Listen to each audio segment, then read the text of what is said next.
Thank you for staying with us. Maryland's public pension system missed its annual target for returns by more than 6% in 2016, making it the second consecutive year that the retirement program fell short of its goal. Ron, do you think Wall Street is to blame for this? I do not. I do not. In fact, if you find a couple of guys that are raising a fuss about this, they'll be very supportive of Teachers Association. It'll be in the teachers' retirement, and it'll be in a couple other folks' retirement. I think the system grew last year at about 14-point-something%, which is a fairly good return on a pension system. So, well, and I think, Maryland, luckily, thus far, has avoided some of the financial problems that other states have had. We know that pension systems, especially for state employees, are in trouble across the nation. Having missed a couple of goals, I think, for Maryland is not necessarily as bad of a deal as it is for California for the teachers' pension fund, or New York, or some of the other states that are having huge issues. Do you remember a guy by the name of Paul Muldowney? I heard that name a couple Paul times. Muldowney helped revitalize the pension system for the Maryland and just about got lynched doing it.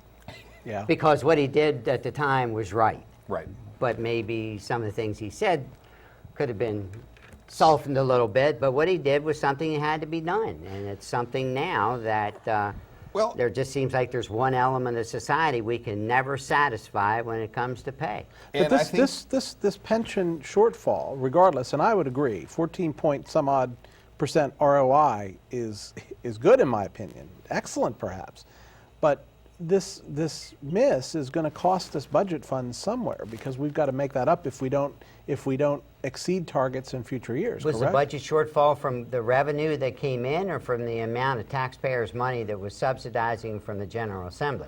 I think the General Assembly reduced the amount of money they put into the pension system, and that's why there was a shortfall. So well, and I think, Ron, you're hitting on something that's very important, because oftentimes pension funds are an easy target to pick on when it comes to reducing the investments that are made by government. But in all honesty, it is a commitment that was made to the people who are the recipients of that pension fund. So this is not something that we're doing as a social service. It's something that's due to the people that are recipients based on their contracts, based on the agreements that they signed. So as much as, and the federal government, I think, oftentimes is bad in terms of picking on Social Security. It's a nice pot of money you can take money away from. There is some disingenuity that occurs when government takes out of those funds, because they're not meant to be just cash cows. Well, and the other thing that we've seen happen is recently is the fact that they're transferring some of that responsibility, specifically in the case of the education pensions, off to the local government. isn't that what your party, so to speak, wants, more state control? Well, no, wait a minute. No, but the state. No, I'm talking about the state control. Bring things My back party. in the state, let you fund it, and Gosh. don't let the federal government fund it. That really hurts, Ron. I know it hurts. I'm a centrist, Ron. I might be a registered R, but that's just, you know, Okay. that's written in pencil. I could erase that at any Okay. time, just so you know. Just make sure that pencil eraser is still there. Trust me, it does. It's about to, maybe. But I mean, seriously, they're passing some of the responsibility off to the local counties, which depending is on also how, an issue. And what we need to look at, I mean, let's forget about the politics behind it, right? And just think about it from a legal standpoint. If there was an agreement that here I am, a recipient of a pension fund, that I signed up and it said that the state was responsible for maintaining that fund, that's a legal agreement. The state doesn't have the option to pass that on to a local jurisdiction until they make whole on the commitment that they have into that system. But the shortfall in funds is not a direct problem today or this next year to the recipients of the retirement system. It's something that it didn't grow as much as they projected that it would grow in a particular year. Right, and I think you're right in terms of the actual Maryland problem. It's much smaller than what's occurring in other states. And I guess my point is that in other states, it is a much bigger problem, and that there is a real concern whether the recipients will actually be able to make good on their expectations, what they should be getting from the system. Yeah, and Maryland's AAA bond rating certainly is a good omen for their investments. I mean, when they see a strong financial state, Now, it pays dividends. I think to some degree, however, we do have to think about this in a more expansive method, which means that yes, from a Maryland standpoint, we're in good shape, but we should also be concerned about what's happening in other states. Because ultimately, what affects them will come to affect us, whether directly or indirectly. Absolutely. Ron, I have to go back for a minute. Where did you get your 14% number? I read it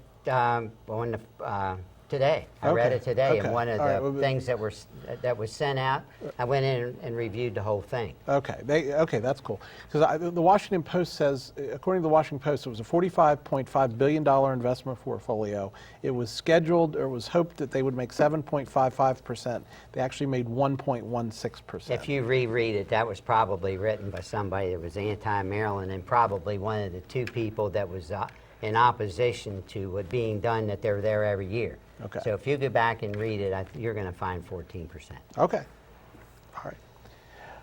All right. So the point is that, again, regardless, there's going to be something to be made up.